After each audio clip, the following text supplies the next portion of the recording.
Capítulo de número 2, a partir do versículo 1. Todos encontraram? Quem não encontrou, temos o telão para a glória de Deus, que também foi uma obra que foi indicada pelo Ivne Alberto, aqueles que estão buscando Deus.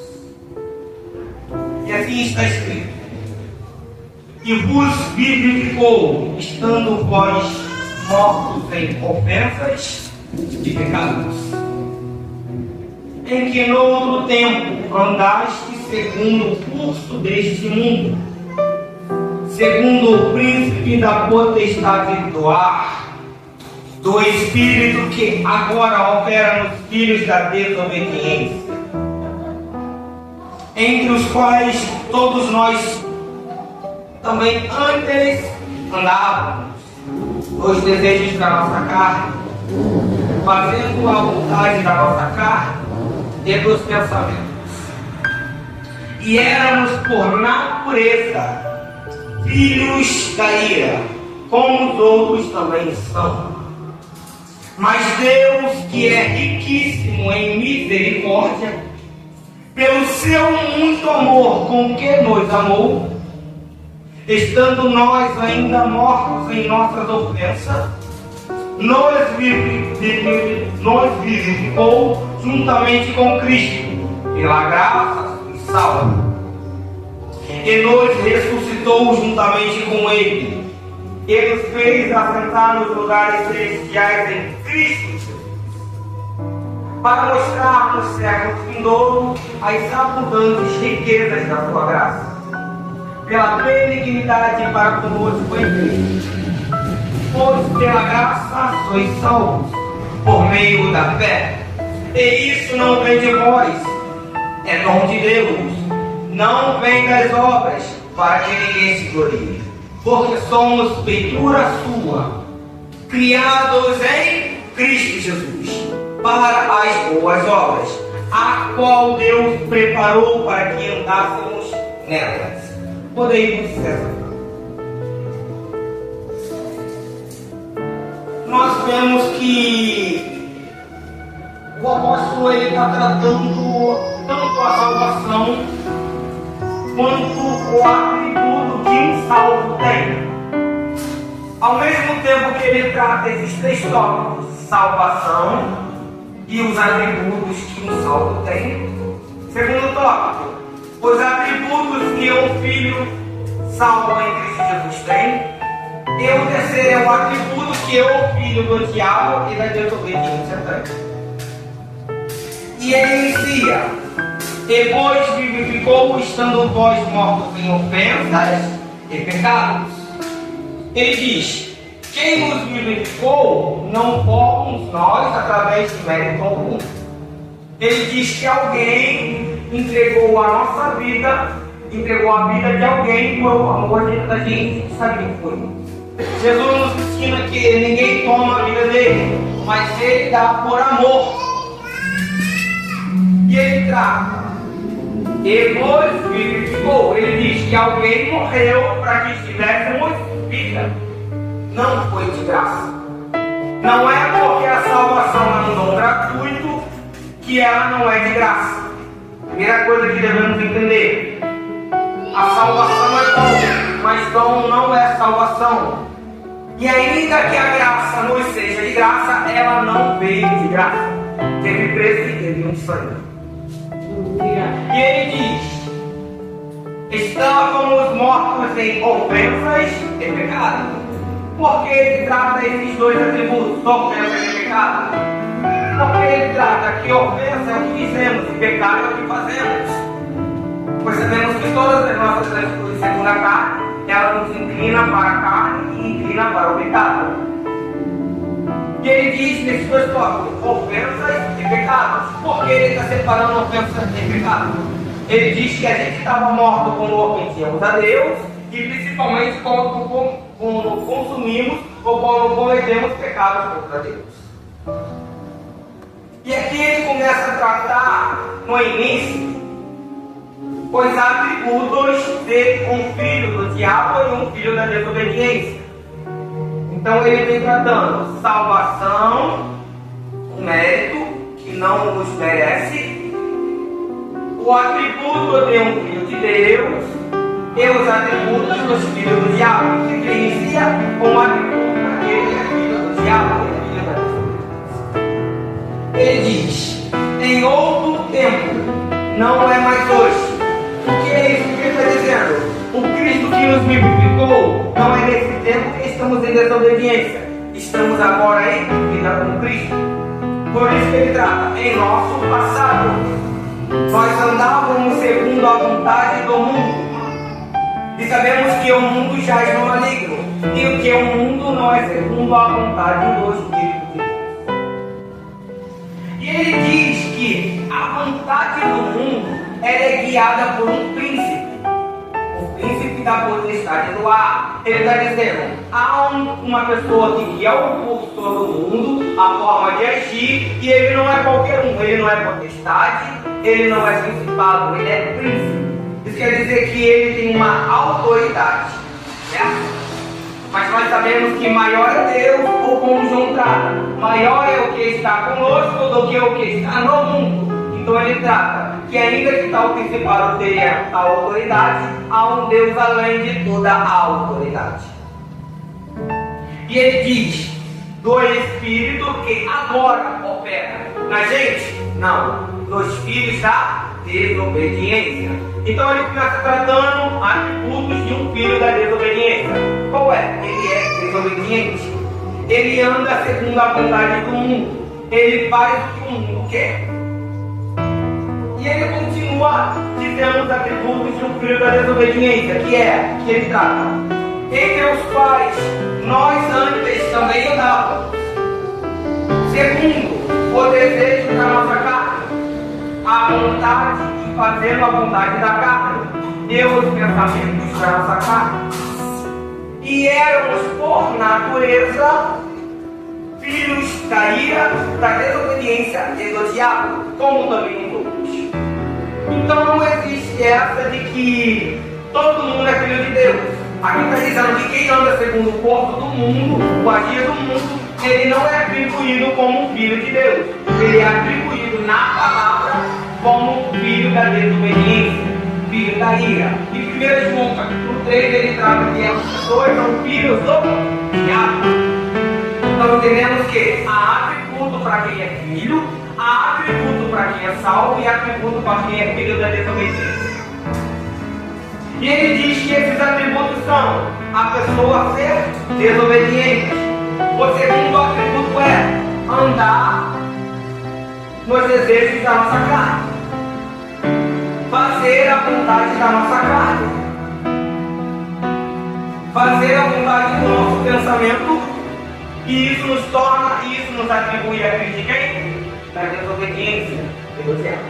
Então entendemos que ele está tratando agora o atributo de um filho da desobediência. Aí ele começa a tratar o Deus da salvação e qual é o atributo de um salvo.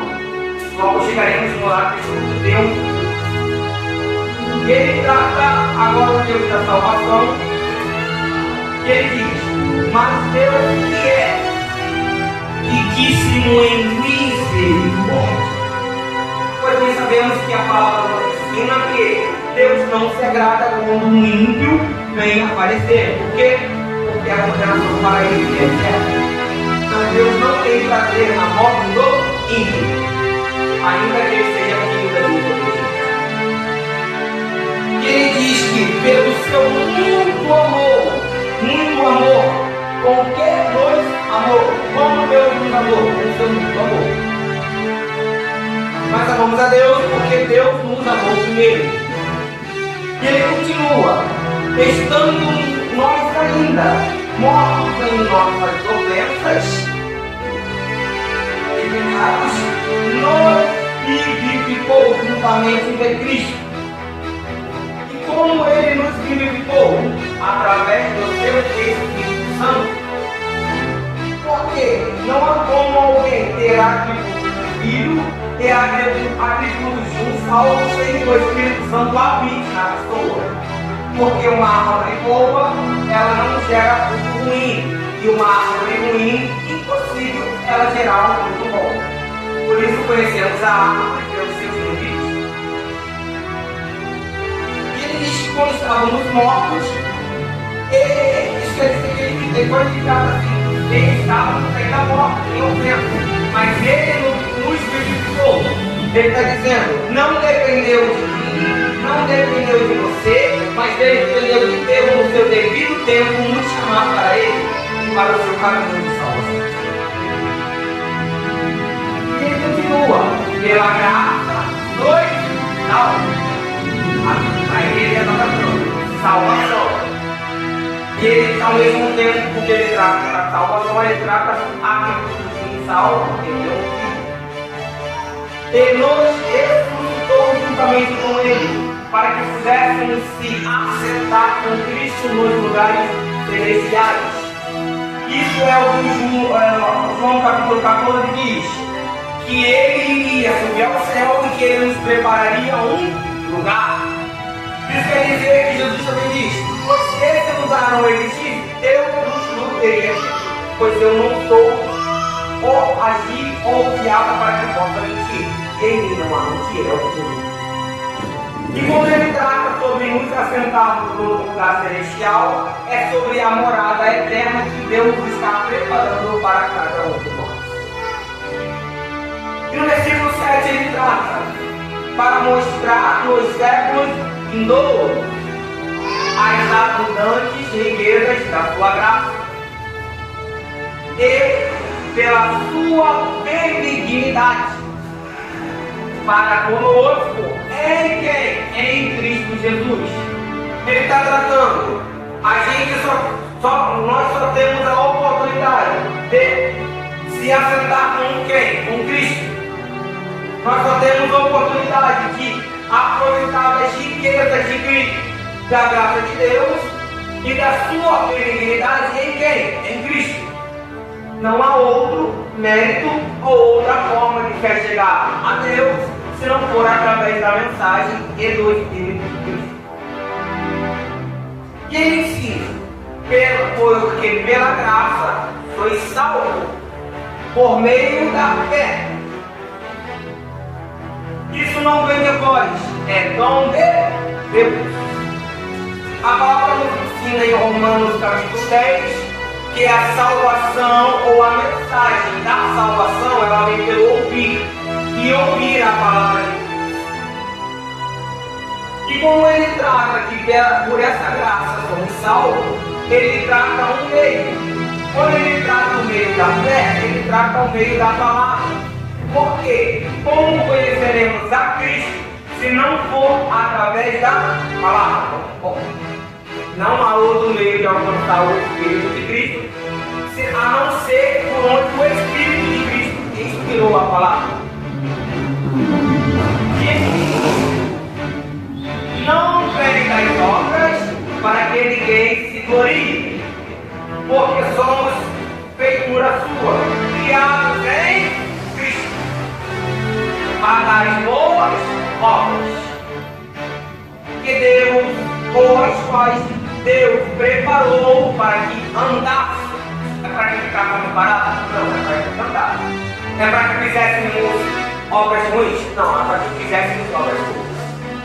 E como ele diz, não vem das obras, ele está dizendo, a salvação, ela não depende do que você faz, mas depende em quem ou no qual nós cremos. Mas será que porque a salvação não vem pela obra, eu vou parar de fazer alguma coisa? Não.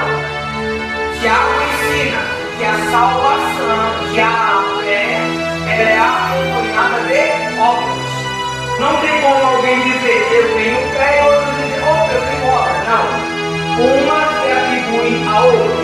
Quando ele diz que a salvação não vem pelas obras, nós temos que entender que obra é resultado de atitude. Por isso que ele diz, em imagem de Cristo, fomos criados para que andássemos nas boas obras. Isso é, pelo resultado da nossa atitude, pelo Espírito de Cristo, ele gera boas obras. Não que não devemos fazer nada para ser salvo. Já que a salvação vai pelas obras, eu não preciso congregar. Opa, não, isso aí não é Deus, isso aí é o diabo tentando te enganar para fugir da verdade do Evangelho. Por quê? A Bíblia ensina em Hebreus que não devemos deixar de congregar. Então ele trata esses atributos de um salvo. Quais são os atributos de um salvo? Quando ele entende que a salvação não depende de mim, mas depende totalmente de quando e o momento que o Espírito nos leva à salvação. Esses atributos ele nos leva a enxergar que a salvação não vem pelas obras. Mas por que não vem? Porque se a salvação viesse pelas obras, o homem se gloriaria. Olha, eu abençoei uma pessoa e eu sou salvo. Opa, já pecou, porque ele se ensoberbeceu como o diabo. Então, já perdeu a oportunidade que ele poderia ter na salvação pelas obras. Opa, temos que entender. Quando ele trata, a salvação não vem das obras para que ninguém se glorie. Ele está dizendo, gloriarei-me nas minhas fraquezas, para que Deus se apresente em mim. Por que estou tratando isso?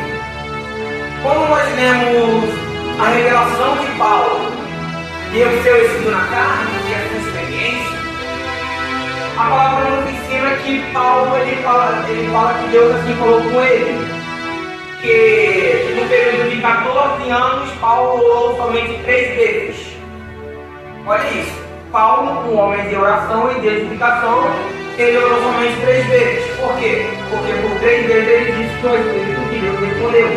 E muitas vezes queremos orar por uma causa que Deus há muito tempo disse, não ora. Ignorância. Quando Deus já nos responde, devemos permanecer em obediência. E Paulo, no período de 14 anos, ele teve uma experiência que ele nem precisa, ele diz, conheço um homem que há 14 anos ele subiu ao terceiro céu. Ele ouviu palavras inefáveis que não convém dizer aos homens. E ele viu a glória de Deus, não o próprio Deus, que pode permanecer. Ele trata, não sei se por espírito ou se foi arrebatado, mas não sei se foi isso. E ele diz que foi dado a ele um espinho na carne. Para quê? Para que não se ensoberbecesse, para que não se gloriasse em si mesmo. E quando ele orou, 3 vezes Deus respondeu a ele a mesma coisa. Paulo, a minha graça te basta, e o meu poder se aperfeiçoa na sua fraqueza. Então, o que Deus está falando com Paulo? Paulo, você tem que se gloriar, é aonde? No que eu faço? Não, na minha fraqueza. E o que Paulo entendeu? Por isso gloriarei-me na minha fraqueza, para que Deus se manifeste. Então o que Paulo está fazendo? Quando ele entende que não fez as obras para que ninguém se glorie, ele está entendendo pela experiência do Espírito que ele teve, que não foi por mérito que ele foi levado ao céu, mas foi porque Deus quis mostrar a ele as coisas inefáveis que estavam preparando para nós. Por isso que ele diz, para que ninguém se glorie, porque quando a palavra nos ensina, eu quero ver quem está ligado no céu. Muitos, os humilhados serão provar a Bíblia. Vamos provar a Bíblia. Pois todo aquele que a si mesmo se humilhar, este será. Então entendemos que todo aquele que a si mesmo se humilhar, esse será. Não é os humilhados serão exaltados. E todo aquele que a si mesmo se gloriar, esse será derrubado. Então o que ele está dizendo? Para que ninguém se glorie e seja derrubado por Deus, entenda, não é pelas obras. Não é mérito seu, não é mérito meu. Depende de Deus. E quando Ele faz, Ele faz. Então como entendemos que aquele que a si mesmo se humilha, esse será exaltado. Temos que entender isso. Quando nos humilhamos diante da potente mão de Deus, Ele parar no seu devido tempo. É no meu? É no seu? É no tempo de Deus. Pois Deus não tarda nem falha, mas é longânimo, Ele tem paciência para que todos conheçam e recebam a salvação. E por isso que Ele vem tratando esse atributo. Qual é o atributo de um salvo? Ele entende que a salvação é dom de Deus, que pela graça somos salvos e que isso não depende da gente. Isso é um atributo de um salvo. Atributo de um filho é quando entendemos que somos imagem e semelhança de Deus em Cristo em obediência. Todo mundo é imagem e semelhança de Deus? Não. Quer um exemplo? Se ele ensina que Deus formou o homem à sua imagem e semelhança, certo? Quando o homem pecou, a Bíblia nos ensina que Adão fez filho conforme a sua imagem. Então todo mundo depois de Adão é imagem de Adão, é imagem de Deus. Isso é na Bíblia. Então como entendemos que somos a imagem de Deus em Cristo em obediência, nós entendemos que as boas obras que Ele nos prepara está aqui. Aonde? Na palavra.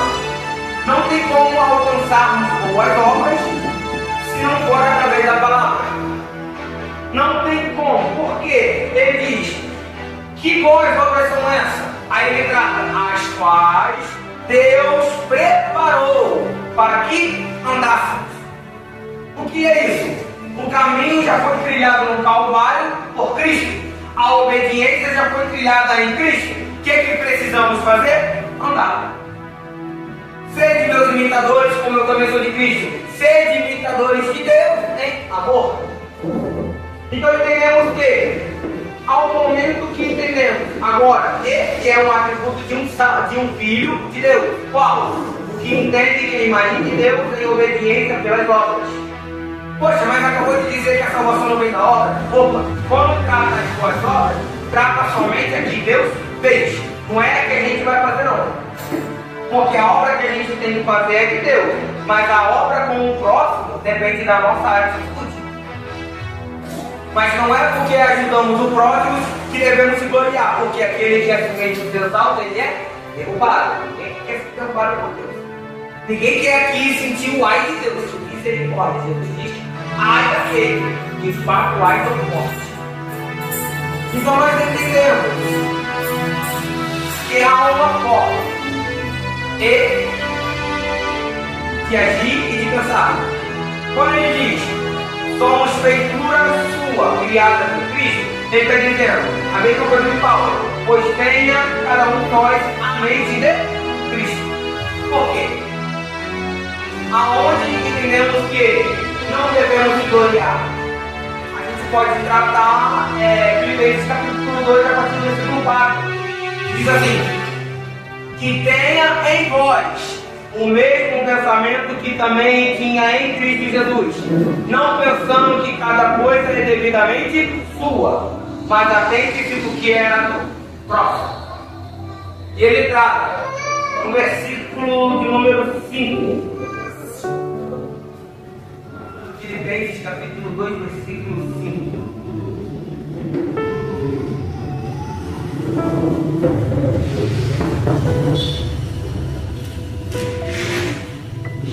E assim está escrito: de modo que haja em vós o mesmo sentimento que houve em Cristo Jesus. É um sentimento diferente que há em nós quando estamos preocupados com a alma de alguém? Não. Primeiro ele houve em Cristo para depois haver em nós. Por quê? Porque ele nos amou primeiro e depois nós o amamos. Quem nos amou primeiro? E qual foi o resultado de Cristo nos amar? Nós em Cristo. E pelo seu Espírito amamos novamente ele de volta. E qual o sentimento que tem? E ele começa a tratar. Olha o que Paulo está dizendo: não vem das obras para que ninguém se glorie. Cristo é Deus ou não? Cristo é Deus ou não? Sim ou não? Se Cristo não é Deus? Cristo é Deus? de prova na Bíblia, João capítulo 1. E ele era a palavra, e a palavra estava com Deus, e a palavra era Deus. Quem é a palavra? O Cristo. Então, versículo 6 diz assim: olha, olha o que está dizendo. Não pregai obras para que ninguém se glorie. Haja em vós o mesmo sentimento que também houve em Cristo Jesus. Qual foi o sentimento? Vamos ler agora. Versículo 6 diz assim: que Cristo, sendo em forma de Deus, ele tinha forma de Deus? Tinha. Não teve por usurpação ser Deus aonde? Na terra. Por quê? Porque Deus não está somente na terra, ele completa todo o ser e todo o arco celeste. Isso é, dentro da terra e até mesmo no espaço, ele completa. Ele está dizendo, por usurpação. O que é usurpação? É usurpar de tudo que é seu. O que é que Cristo fez? Ele se fez homem. Ele usurpou ser Deus na terra? Não.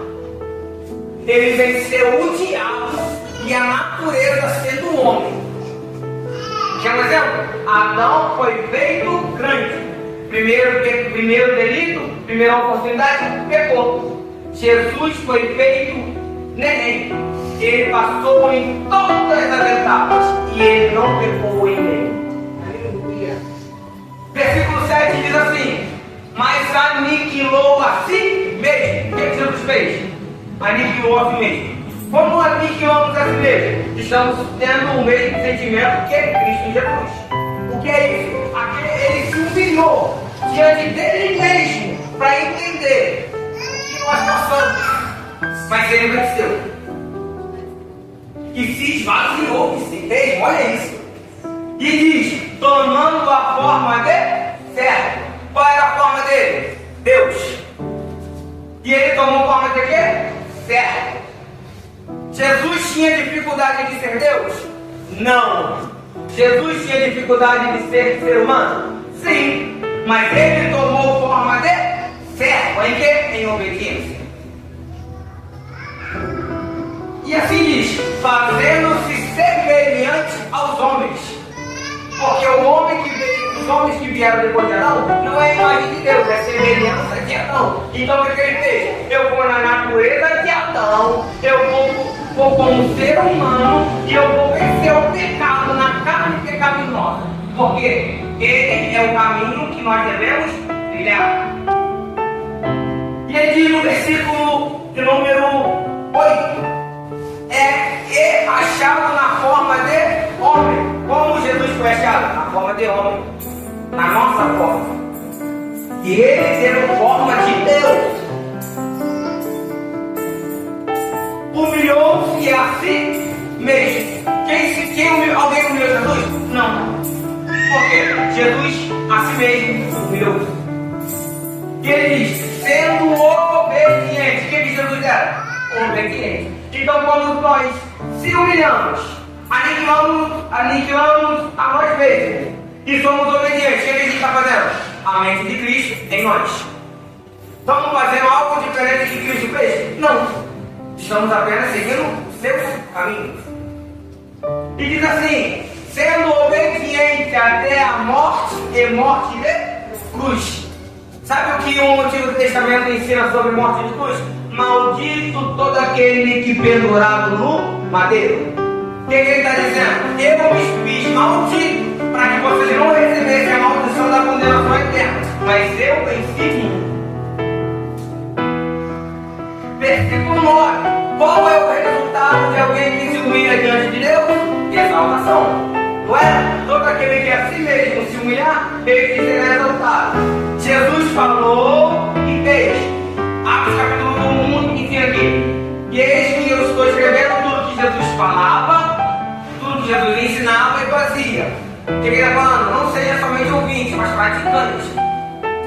Não pense que você só ensina, você tem que fazer. Ele diz assim, pelo que também Deus o exaltou soberanamente e lhe deu um nome que é sobre todo nome, para que ao nome de Jesus se dobre todo o joelho que estão nos céus, na terra e debaixo da terra. E toda língua confesse. Em outra linguagem diz: que os que estão de joelho reconheçam e confessem que só Cristo é o Senhor, para a glória do Deus Pai. Então, quando gloriamos a Cristo, nós automaticamente gloriamos a Deus, porque eles são um. Então entendemos que quando a gente lê a salvação não vem pelas obras, para que ninguém se glorie, ele está dizendo que no versículo de número 10, que ele diz que para que andássemos segundo as suas obras, qual foi as obras de Cristo? Deus não cobra nada da gente que ele mesmo não fez aqui na terra. Deus não é hipócrita.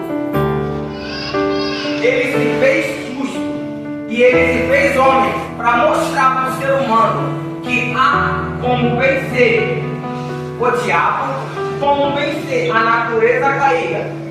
Que eu falo na Bíblia? Mateus capítulo 4 ensina que o Espírito de Deus levou Jesus ao deserto para ser tentado pelo diabo. Quem levou? O Espírito de Deus. E muitas vezes a gente olha e fala assim: Senhor, livra-nos da tentação. Jesus foi de frente no tentador e venceu.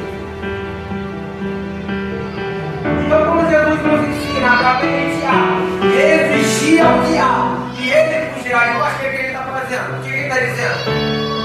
Na firmeza do Evangelho que vocês estão, que é uma rocha, que é a palavra, você resistindo pela palavra, quem pode de você é o diabo. Por quê? Porque somos bons, porque somos alguém de caráter, porque somos homens e mulheres de Deus? Não, porque o que habita em nós provém dele. Ele diz: e eis que eu subirei e vos mandarei outro Consolador. Ele é o que? Consolador. Mas Hebreus 12, 29, Hebreus capítulo 12, versículo 29 diz que porque Deus é fogo, ele é consolador, então Deus é amor, mas ele é justo. Então quando ele ensina ser santo, pois eu sou santo, ele não está cobrando nada menos do que ele fez na terra. Quando ele ensina ser desobediente em tudo ao Senhor e a sua palavra, ele cumpriu. Que a palavra nos ensina que Jesus em tudo foi tentado e em nada pecou. Que em tudo foi provado e em nada foi reprovado. Então, quando trilhamos e andamos segundo a dispensação do Espírito Santo para o caminho da salvação, nós trilhamos o mesmo caminho de Jesus. Então não devemos pensar: olha o que eu fiz aqui, ou o que eu estou fazendo hoje, Jesus não fez. Quando Jesus diz que os discípulos fariam obras maiores do que aquela que eles estão fazendo, ele não está fazendo que ninguém. Primeiro que ele falou que ninguém, que o discípulo não é maior que o seu mestre. Então ele está dizendo: eles vão fazer obras, vai atitude. Isso é demonstração de caráter, isso é mudança de vida. Vocês vão fazer através de quem? Do Espírito Santo. Agora, entendemos atributos do salvo, atributos do Filho de Deus e atributos do Filho de diabo. Aprendemos que a salvação não nos pertence, mas nos foi dada. Por quê? A palavra nos ensina que o salário do pecado é a morte, mas o dom gratuito de Deus é a vida eterna.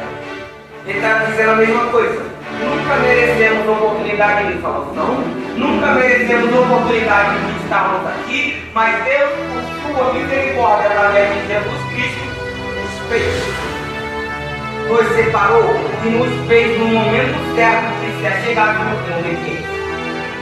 Então, como entendemos que há atributos de um salvo, há atributos de um filho de Deus e daquele que é filho da desobediência, como aprendemos se não for pela palavra? Como o povo da guerra sem armadura? Então precisamos entender que andar com Jesus é aprender a palavra.